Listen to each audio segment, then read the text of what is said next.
भोले बाबा के हम एगो बहुत सुंदर भजन सुनावतनी। आप सभे सुने लोगिन, सुन के लाइक कमेंट सब्सक्राइब भी करे लोगिन, हमरा भजन के ज़्यादा से ज़्यादा शेयर भी करे लोगिन।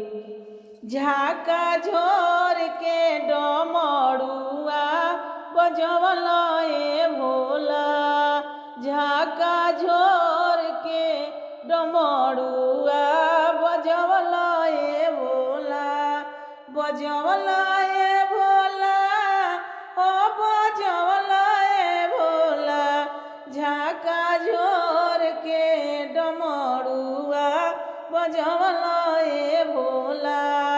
तोहरी दुआरिया पर बाजिन पुकारे, बाजिन पुकारे हो, बाजिन पुकारे। अरे बाजिन के बालक देखे जइहा ए भोला, बाजिन के बालक देखे जइहा ए भोला, झाका झोर के डमरुआ बजइहा ए भोला, झाका झोर के डमरुआ बजइहा ए भोला, बजइहा ए भोला, हो बजइहा ए भोला, झाका झोर के डमरुआ बजइहा ए भोला। तोहरी दुआरिया पर लांगड़ा पुकारे, लांगड़ा पुकारे हो, लांगड़ा पुकारे।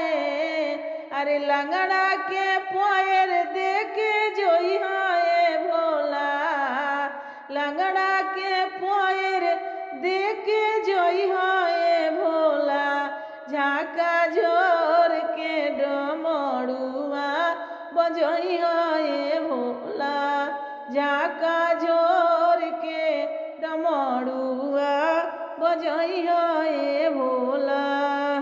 रौरी दुआरिया आंधा पुकारे, आंधा पुकारे हो, आंधा पुकारे।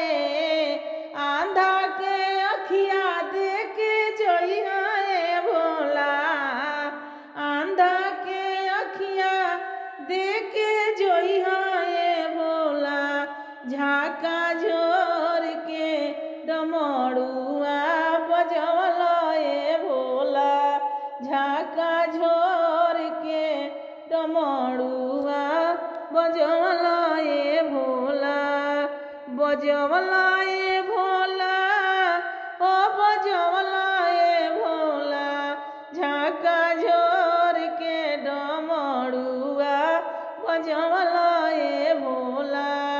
तोहरी दुआरिया पर कोढ़िया पुकारे, कोढ़िया पुकारे हो, कोढ़िया पुकारे।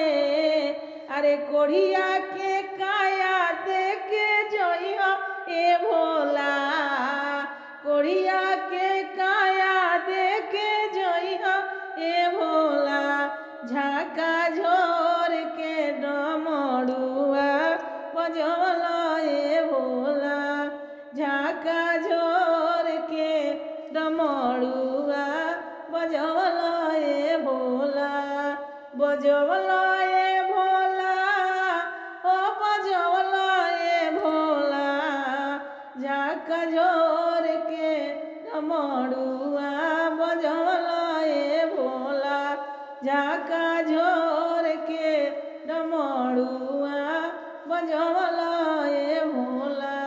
आप सभी के गाना सुनने के लिए